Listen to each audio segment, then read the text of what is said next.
Hello, welcome to another edition of Can You Spare 2 Minutes with God? Today we're going to be going to Philippians chapter 3, verse number 13 through verse number 14. You ever been going through a phase in your life where it seems like you just can't move forward, seems like you're just stuck in a rut? Well, the Apostle Paul will give us some insight of that in Philippians chapter 3, verse 13 through 14. Paul says, "Brethren, I count not myself to have apprehended, but this one thing I do, forgetting those things which are behind, and reaching forth unto those things which are before. I press toward the mark, for the prize of the high calling of God, which is in Christ Jesus." Paul says, "Brethren, I count not myself to have apprehended." Paul has attained something. He has apprehended something. He says, "I've apprehended this one thing that I do, forgetting those things which are behind." Paul says, number one, you have to forget about the past.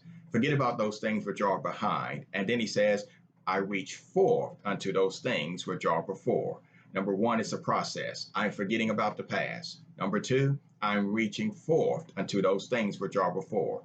Then Paul says, "I press toward the mark for the prize of the high calling of God, which is in Christ Jesus." Paul says, I'm pressing toward the mark. That word press, if you get a chance to look it up, it means to persecute.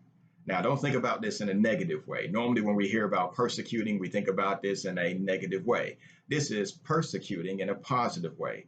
Persecute means to follow after or to pursue.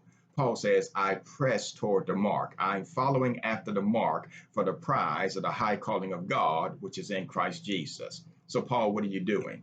I'm forgetting about the past. I'm reaching toward those things which are before, and I'm pressing toward the mark. My friends, no matter what it is that you're going through today, press on. Forget about the past and keep reaching forth. Have a good day. Take care.